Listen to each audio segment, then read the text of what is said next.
क्यों बनाए जाते थे विशाल गोपुरम?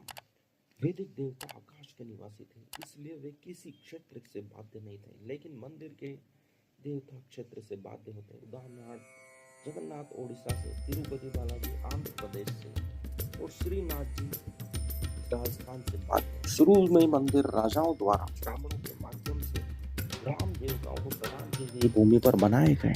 यह प्रथा 1500 वर्ष पहले व्यापक हुई।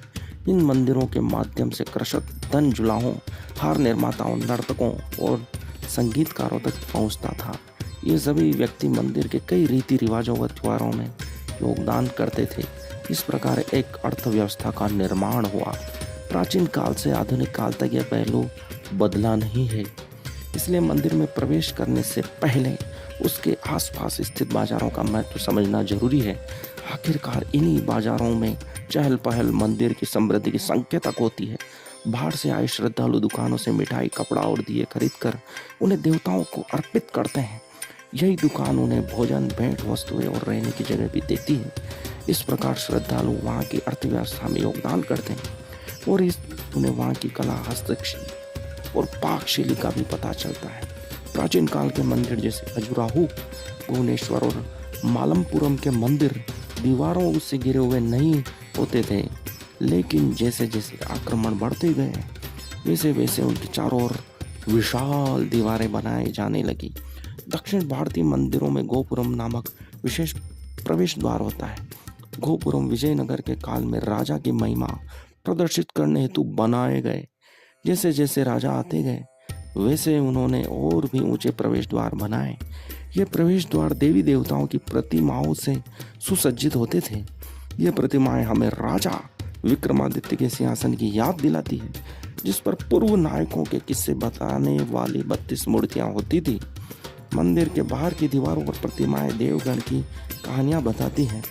उनके अलावा बहुधा अप्सराओं का चक्र होता है, जो संभवतः समृद्धि लाता है।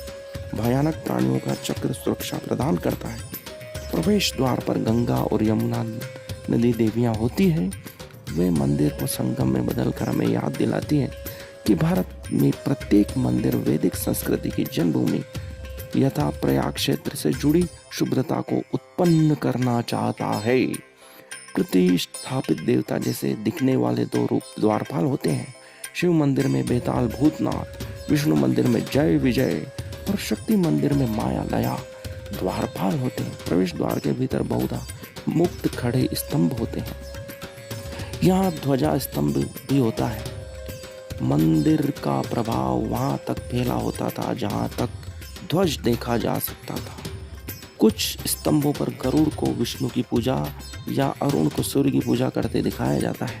महाराष्ट्र के मंदिरों में दीप स्तंभ होते हैं।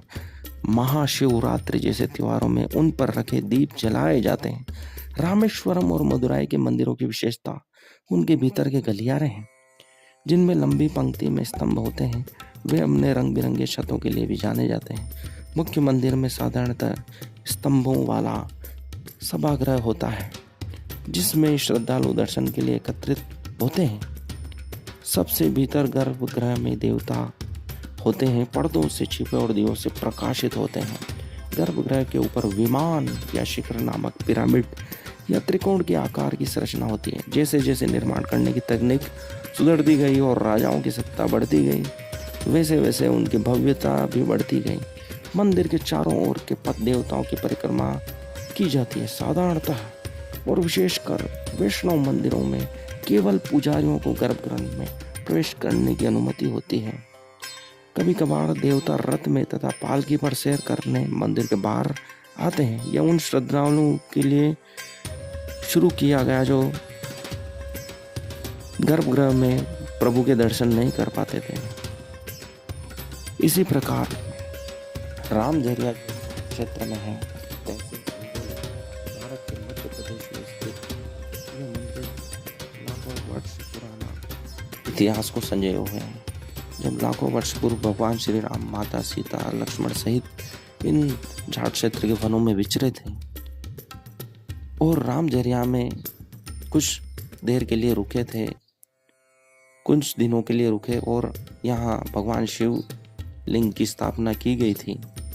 उसी की याद में यह मंदिर कई वर्षों पूर्व बना हुआ है, जो 700-800 वर्ष पूर्व इसकी स्थापना बताई जाती है। कई प्रकार के चमेली के विभिन्न प्रकार के वाटिकाओं से सुसज्जित किया गया था। प्राकृतिक वन सौंदर्य यहाँ की विशेषता है। यह पूरे विश्व में अछूता वन है, क्षेत्र है, जो पर्यटन के लिए अद्भुत स्थान है। अनछुए भगवान श्री राम के वन गमन के स्थानों को संजोए हुए ये सबसे महत्वपूर्ण स्थल है। इसी के आसपास तारा घाटी है, जरकिया महादेव है, सागा रानी माता का पवित्र स्थान है, कई स्थान हैं। विश्व प्रसिद्ध कामाख्या झील भी इसी के आसपास है। भेड़ा कुंड भी यहाँ पर स्थित है, जहाँ पर का झरना बहुत रमणीय स्थान बनाता है। उपरोक्त जानकारी जो पूर्व में दी गई है वो दैनिक भास्कर से ली गई है। सभी को बहुत बहुत धन्यवाद सुनने के लिए। इन पर्यटन स्थलों की खोज कीजिए, इनमें कुछ क्षण बिताइए, घूमिए और प्रकृति का आनंद लीजिए। और प्रभु श्री राम जिन वनों में घूमे थे उस अद्भुत अलौकिक आनंद को अनुभूति कीजिए, भक्ति भाव में खो जाइए। इन वनों में भगवान श्री राम की उपस्थिति की अनुभूति होती है, जो बहुत ही देवी आनंद देती है। ऐसे वनों में घूमना, ऐसे स्थानों का दर्शन करना हमारा सौभाग्य है। कुछ समय बिताइए इन जाट क्षेत्र के जंगलों में, तीर्थ स्थानों में और प्रकृति का आनंद लीजिए। यहाँ शहरों का शोरगुल नहीं है, एकांत है, शांति है, ध्यान की उपस्थिति है।